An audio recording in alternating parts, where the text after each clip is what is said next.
من فترة وزير التموين الدكتور علي مصلحي كان أعلن عن زيادة في أسعار السلع التموينية واللي بيصرفها حوالي 64 مليون مواطن بتشملهم منظومة الدعم التموينية، وبتصرف لهم الدولة أكتر من 30 سلعة شهرياً. بس الجديد بقى إن الوزير النهاردة أصدر توجيهات جديدة علشان ينظم بيها ضوابط صرف المواطنين لمستحقاتهم من السلع التموينية. أنا مريم مجدي، وخليك معانا في الفيديو ده علشان تعرف هتصرف قد إيه وبكام كل شهر.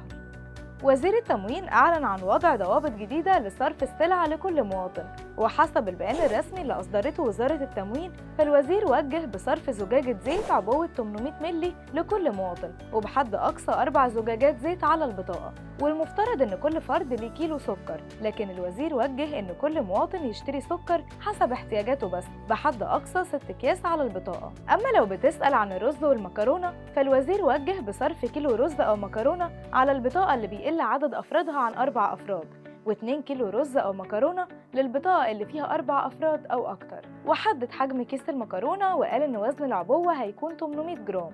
مش بس كده، انت كمان هتقدر ببطاقتك تصرف السلع الموجودة داخل المنظومة التموينية اللي انت محتاجها. فمثلا كل مواطن داخل المنظومة التموينية من حقه يصرف الدعم المخصص ليه من المنافذ التموينية داخل محافظته باستخدام البطاقة التموينية بحد أقصى 4 مرات في الشهر بس، والمفترض إن هيستفيد بيها كل المواطنين اللي بتشملهم المنظومة التموينية، وعددهم 64 مليون مواطن هيقدروا يصرفوا من أكتر من 40 ألف منفذ تمويني. ولو انتوا فاكرين فوزير التموين الدكتور علي مصلحي أعلن من فترة قريبة بشكل رسمي عن ارتفاع أسعار السلع التموينية بشكل تدريجي، وده لأنه كان شايف إن السلع المعروضة ما وصلتش لحق التكلفة اللي بتتحملها الحكومة. ولو بتسأل عن الأسعار الجديدة فعندك مثلا السكر سعره أصبح ب 12 جنيه 60 قرش للكيلو بدل من 10 جنيه ونص، بس أكتر سلعة سعرها زاد كانت مفاجأة وهي العدس. ال 500 جرام كانوا ب 12 جنيه ودلوقتي سعره بقى 21 جنيه، يعني زاد 9 جنيه. ولو بتسأل على باقي الأسعار